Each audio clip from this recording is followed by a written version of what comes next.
ప్రపంచవ్యాప్తంగా ఘనంగా రిలీజ్ అయిన బ్రహ్మోత్సవం మూవీకి నేడు అభిమానులు చేస్తున్న హంగామా అంత ఇంత కాదు. ఇప్పుడు ఏ థియేటర్ వద్ద చూసినా ప్రేక్షకులు బ్రహ్మోత్సవం మూవీని చూడటానికి క్యూలో ఉన్నారు. అయితే ప్రపంచవ్యాప్తంగా భారీగా రిలీజ్ అయిన బ్రహ్మోత్సవం మూవీకి మొదటి రోజు కలెక్షన్స్ ఏ విధంగా వస్తాయి అన్న దానిపై ట్రేడ్ వర్గాల్లో హాట్ టాక్స్ వినిపిస్తున్నాయి. అయితే ప్రస్తుతం అందుతున్న సమాచారం మేరకు బ్రహ్మోత్సవం మూవీకి సంబంధించిన ఫస్ట్ డే కలెక్షన్స్ పై కొన్ని లెక్కలు తెలుస్తున్నాయి. ట్రేడ్ రిపోర్ట్స్ నుండి అందుతున్న సమాచారం మేరకు అన్ని థియేటర్స్ 100% ఆక్యుపెన్సీతో ప్రదర్శన జరుపుకుంటున్నాయి.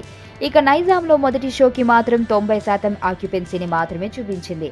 ఓవర్సీస్లోనూ ఈ మూవీ 100% ఆక్యుపెన్సీని చూపించింది. ఇలా అన్ని థియేటర్స్ నుంచి మంచి ఆక్యుపెన్సీతో ప్రదర్శన జరుపుకోవడంతో కలెక్షన్స్ పరంగా ఇది మంచి రికార్డ్ని క్రియేట్ చేస్తుందని అంటున్నారు. నైజాం మార్కెట్లో రెగ్యులర్గా కంటే మొదటి రోజు ఎక్కువ కలెక్షన్స్ వచ్చే అవకాశం ఉంది. తెలంగాణలో రోజుకి 5 ఆటల ప్రదర్శన అనే ప్రపోజల్కి మొదటగా బ్రహ్మోత్సవం మూవీతోనే స్టార్ట్ చేశారు. దీంతో బ్రహ్మోత్సవం మొదటి రోజు ప్రదర్శనకి మాత్రం 5 రోజుల ఆటలకి ఛాన్స్ ఇచ్చారు.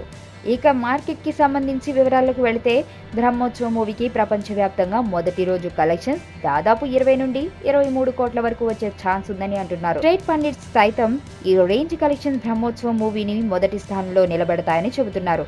అలాగే మొదటి 3 రోజుల్లోనే ఈ మూవీ 50 కోట్ల రూపాయల క్లబ్ ని అవలీలగా క్రాస్ చేస్తుందని అంటున్నారు. ఇష్టం గట్టిగా ఉంటుందేమో కదా సూర్య.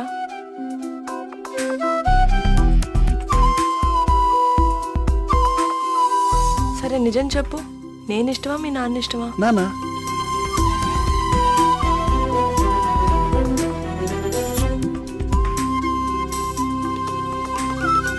రాజకీయ నాయకులు అంటే రాక్షస జాతి ఏం కాదు సంధ్య. ప్రతి